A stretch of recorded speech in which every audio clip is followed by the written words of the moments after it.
28er Woolly TV. So I've been out of action for 9 weeks out of the water, then I started surfing again. I had one surf in week 9, one surf in week 10, couple of surfs in week 11, and finally I'm back surfing without a brace. My knee's going okay. I'm back in the water. I need to get through some boards. We're really backlogged. So this one here, I'm just going to pull it straight up. It is the Channel Islands twin pin. So this one is a 6'3" and 38.1 litres, and I got it with the Futures boxes. So this one's made for small waves right up to overhead surf. They've pulled in the pintail of it, so it's got a really nice pin that works really well with the twin fin and does hold the board in.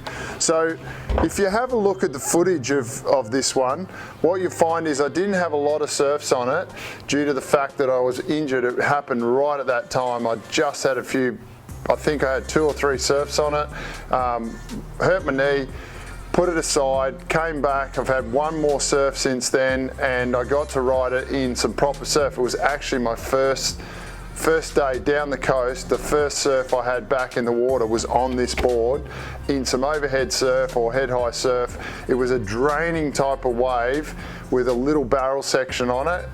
It actually does get pretty serious, that wave, when it's in the 6 to 10 feet mark, but this day was just small and off the ledge and a lot of fun. Most of the twins that I've ridden won't cope in those sort of waves.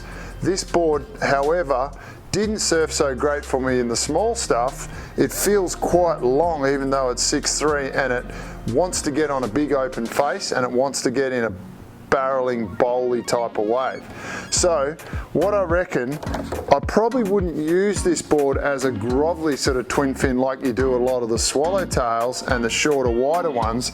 This one's a little longer, a little narrower, got an old school sort of beaky nose on it, and it just surfed a lot better in overhead surf or head high surf. If you're looking at a twin pin, don't pick it up if you want to use it as a grovel board. I don't think that's going to be the right board for you. I think there's other twin fins around that'll grovel and surf in smaller beaches and sloppier types of waves. This particular board, I reckon if you're surfing overhead or really nice long lines, good like J-Bay or sucky little slabs, you can actually ride this board for that. I reckon the type of person that is going to have the most fun on it will be someone who lives on it near a point break, who has that opportunity to surf those waves that run down the line. Because once you get the board on an open face or want a speed run down the line on it, it goes insane. It goes really good.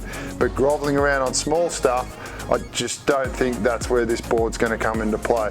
So if you're looking at stuff this big and bigger, and you've got waves around you that run off down the beach, got nice point breaks, got little sucky slabs, I think this board is definitely a good option for that if you're looking for a 20 in your quiver.